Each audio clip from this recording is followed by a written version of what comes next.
ఏం లే మనది స్టేట్ కాల్ అవుతుంది.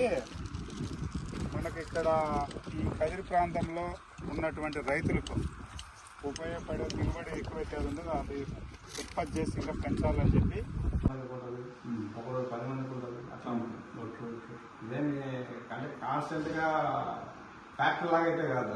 రోజు 100 మంది ఎక్స్పెరిమెంట్ ఉండదు. కాయలు వచ్చినప్పుడు సార్ ఇక్కడ ఎన్ని రకాలు శనక్కాయ ఉత్పత్తి చేస్తున్నారు సార్? ఇక్కడ మెయిన్ లేపాక్సీ K6 K9 డిమాండ్ తక్కువ.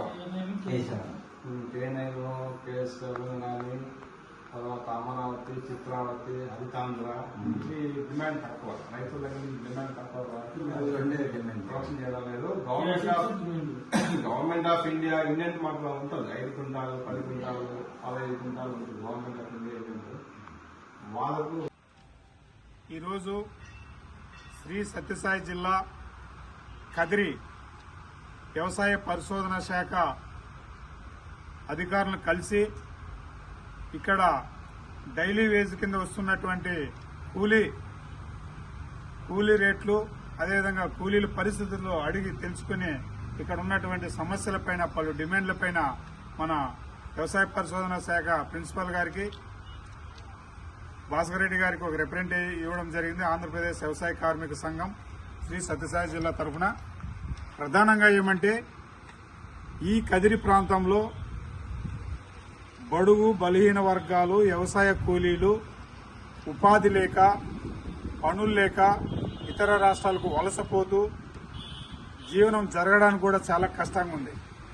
కాబట్టి ఈ వ్యవసాయ పరిశోధన శాఖ దాంట్లో ఇంకా పని సాగు రైతులకు ఉపయోగపడే రకాల విత్తనాలు శనక్కాయ ఉత్పత్తి చేసి కూలీలను పెంచి, కూలీ రేట్లు పెంచి ఉపాధి కల్పించాలని చెప్పి ప్రధానమైన డిమాండ్ ఈరోజు మన వ్యవసాయ పరిశోధన అధికారి గారికి ఇవ్వడం జరిగింది.